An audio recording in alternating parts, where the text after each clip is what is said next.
Hi guys, நீ நம்ம movie ரிவ்யூவில் த பிரிண்டன் தீஃப் படத்துடைய ரிவ்யூ தான் பார்க்க போகிறோம். இந்த படம் இப்போ தமிழ் டப்பில் அவைலபிளாக இருக்குது.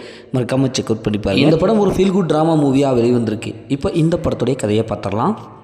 ஊருக்குள்ளார ஒரு மிகப்பெரிய சம்பவம் ஒன்று நடந்துச்சு. இதனால் மக்கள் எல்லோரும் அந்த ஊரில் இருக்கிற 3 பேர் தான் காரணம், 3 அண்ணன் தம்பி அவங்க இருக்கிறாங்க, அவங்க தான் காரணம்னு சொல்லிட்டு அவங்கள பிடிச்சிட்டு வந்து கட்டி வச்சு பயங்கரமாக கொடுமைப்படுத்துகிறாங்க.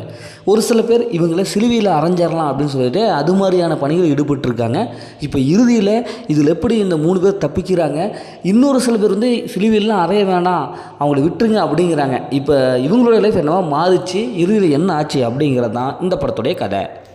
படத்துடைய பாசிட்டிவ்னு பார்த்தாவே இதில் நடித்த எல்லாமே நல்லாவே பர்ஃபார்ம் பண்ணியிருக்காங்க.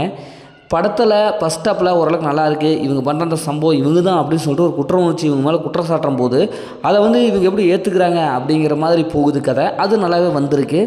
படத்தில் மற்ற கேரக்டர்ஸ் ஓரளவுக்கு நல்லாவே கொண்டு வந்திருக்காங்க. படத்தோட பிஜிஎம் பொறுத்தளவுக்கு ஓரளவுக்கு சுமாராக இருக்குது. அதேமாதிரி சினிமோட்டோகிராஃபிக் சுமாராக இருக்குது, பார்க்குற அளவுக்கு இருக்குது. படத்துடைய ஸ்க்ரீன் ப்ளே பொறுத்தளவுக்கு ஃபஸ்ட் ஹாஃப் நல்லாயிருக்கு. ஓரளவுக்கு இதுதான் கதை அப்படின்னு தெரிஞ்சது. சிம்பிளான ஒரு கதை தான். அது வந்து ஓரளவுக்கு பார்க்குற மாதிரி கொடுத்துருக்காங்க. படத்துடைய மைனஸ்ன்னு பார்த்தாவே செகண்ட் ஹாஃப் தாங்க. ஏன்னா அந்தளவுக்கு பெருசாக இல்லை. செகண்ட் ஹாஃப் இன்னும் கொஞ்சம் ட்விஸ்ட் நிலையில் கொடுத்துருக்கலாம். நார்மலான படமாக தான் போகுது. நம்ம எதிர்பார்க்குற அளவுக்கு இந்த படத்தில் ஒன்றும் இல்லைப்பா அப்படிங்கிற மாதிரி தான் இருக்குது. ஏன்னா 3 பேர் அந்த சம்பவம் அதனுக்கு இவங்க சிலுவையில் அறைவாங்களா மாட்டாங்களா அப்படி இப்படின்ட்டு ஒரு வழியாக படத்தை அப்படியே கொண்டு போகிறாங்க. எந்த ஒரு சீனுமே அந்தளவுக்கு இல்லை. ஏனோ தானோ தான் கொண்டு போகிற மாதிரி இருக்குது. படத்துடைய சினிமோட்டோகிராஃபி இன்னும் ஸ்ட்ராங் பண்ணியிருக்கலாம். ஏன்னா ஒளிப்பதிவு அந்தளவுக்கு இல்லை, சுமாராக தான் இருக்குது.